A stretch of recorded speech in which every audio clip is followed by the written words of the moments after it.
gonna run it all day. We got two of us. We got Papa Deck and then Galactic Empire over here too. Justin Jefferson finally had his game. Finally. Now Rattler needs to throw it to a lobby. That's the only person he needs to worry about. Is Rattler your quarterback now? No, I actually put Marcus Mariota in for today. I think he's gonna, because he's playing a worse defense. Little nephew here. I mean, come on, the Saints are playing the Bills. I don't think they're going to get a whole lot going on past. You have Rattler on your roster. I had him. He dropped. What else? Look what else He's is like the worst available. quarterback in the league. I know, but what else is available? Better. There wasn't really a No. I almost thought about it too. Yeah. As a backup. I got Baker Mayfield. Yeah, you're good. Yeah, Joe Burrow's injured, so I'm like scrambling. Yeah, he had Joe Burrow. Poor guy. Yeah, I'm coming. Before I left the house, I made sure to have a nice talk with the team. Everyone should be good this season, so at least we at least got our QB leading the way. Yards receiving and the touchdown, his first of the year through the air, and now this from AT&T. Puka Nacua doing Puka Nacua things. I love it. All right, guys, it was close enough that we had to pay attention to the Monday games, and Garrett Wilson on his team did not outscore the Broncos on my team by 30 points, so we won. We won. And it was a pretty convincing victory. I think we're the undefeated team for a reason, and I think we just showed that because pure dumb luck didn't happen on his side this time. But Mr. Pure Dumb Luck himself, we'll let him know. He got his first win. He finally got the pure dumb luck back on his side. Let's see if his slogan continues, you know? So for my next matchup, we got the guy who is not doing very well, and I'll tell you why he's not doing very well. It's because he named his team wrong.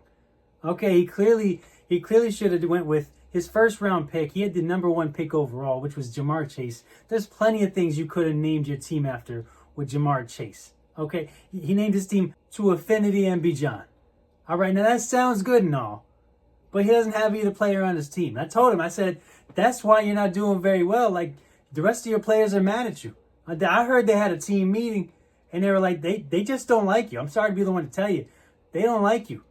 You know, like, coach isn't even trying to do any morning huddles before the games, before the weekend, barely doing any practices. Bro, you're just losing on purpose. I don't know what's going on. Next time, how about this? You got Jamar Chase as your first pick, right? You should have named your team. You still got time. They might turn around how they feel. Maybe they like you. Who knows? You know, maybe you can name your team something with your number 1 draft pick, Jamar Chase.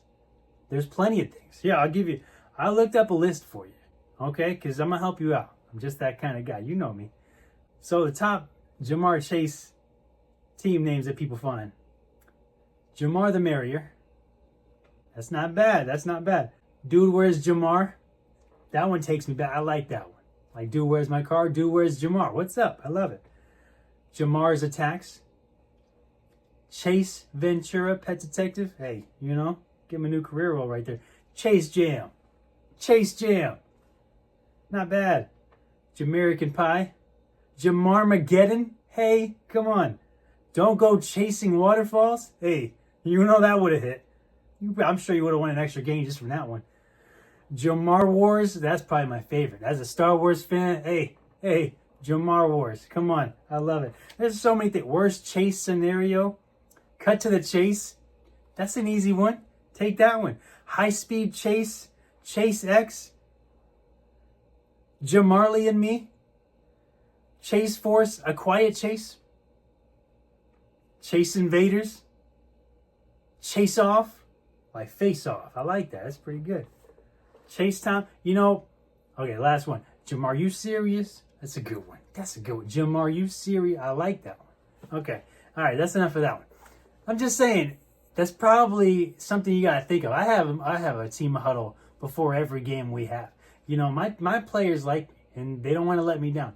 Sometimes they mess up, and it's okay, because Christian McCaffrey will bring them back up, right? We got the right players. I knew that the team chemistry matters, so I went with Christian McCaffrey. He's a veteran. You know, he's had enough injuries. He's done enough in this whole career. You know, he knows how to bring the locker room back up. And then Jonathan Taylor learned straight after him, so he's been doing the same thing. And then Puka Nacua was like, guys, I'm the new alpha lion out here, man. He's over here just trying to take over, you know? So, yeah, you know, chemistry matters, guys. You know, and I might try to take Jamar off your hands. And, yeah, it's up to you. I might throw you a trade out there. we'll see what happens. We had some tough injuries in this one. Oh, man. I didn't see what happened to Malik Neighbors. I'm honestly not sure if I want to. I just heard he had torn his ACL and he'd be out for the whole season. So, fantasy-wise, that's tough luck for Reptile Alien. That's my cousin Paul. I don't know why he liked that name, but it's up to him as his own team name. At least he's not saying the wrong players. You know what I mean? Just saying. But he still got the win. But prayers out to Malik Neighbors and Tyreek Hill. Man, Tyreek Hill might have had a career-ending injury. We don't even know yet. It's one of the thoughts right now. So prayers out to them. Geodude just scraped by the former second place winner last year, Papa Deck. But his team is broken right now. He got Joe Burrow down. He got no real quarterback to lead the team. I don't even know if he does any team meetings or anything like that either. So, these guys got to learn from me. You know what I mean? This is here for a reason, right? Come on. I'm trying to tell you guys got to talk to your players. I mean, you got to motivate them. You got to learn how to motivate them. They're not just going to go out there and do it. They already get paid. They're already on there. They're already on the team. What are you going to do? You got to tell them why you want them to win this for you. Why does it matter? Why does this belt matter? You got to tell them stuff like that. Tug at their heartstrings. Tell them, hey, my son's watching and he's in the league too. And I don't want him to see me lose again. Just say something like that. If I was a player and I heard you say, I'd be like, you know what? I got you, Papa Deck. We're good. I'm gonna get this for you. Just throw something out there. But back to real. I'm not really that conceited. I just like to play around all the time. Anyway, we've been blessed. Thank God we've been winning. We had a good team this year. Might be able to take it. You never know what's gonna happen. That's why you can never take it for granted. You gotta appreciate every win you get. And there is always still time until you're about, maybe 1-5, 1-6. That's when it's basically over for you. But you still should never give up because I've seen that even come back. So it's never over until it's over. That's my philosophy. I never lose until the bell rings, the whistle blows, whatever it is. I'm not done. I'm not out until the game's over. So keep on fighting. The way I made this league, if you go to the consolation bracket, if you win that tournament, you get to pick your draft position the following year. So there's always something to fight for. You still want to have position who faces who even in that. So everybody's got to keep fighting.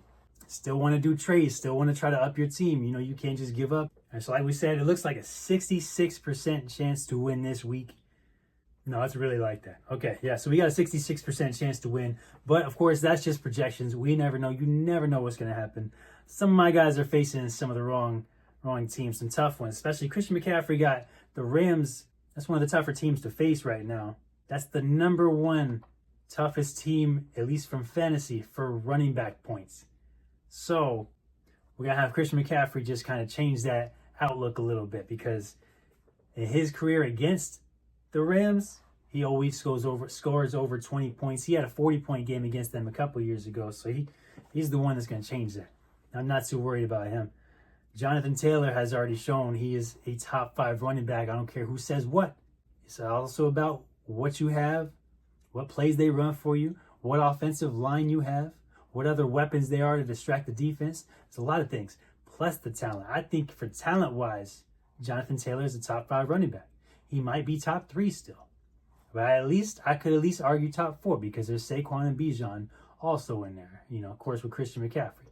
I would like to have a steady QB, but we got Indiana Jones, and hopefully he keeps it up because he's been doing fine. So if he can keep this up all year, we'd be fine. Travion Henderson, though. What's going on there? You showed so much in the preseason. You got to show me something, man. We don't want to throw you off the team like Dak. All right? I'm not going to. Travion, we're going to keep you because I believe in you. Dak's he's thrown me off a few years. That's why he was easier to let go. Thank you guys for watching. I hope we've been entertaining you.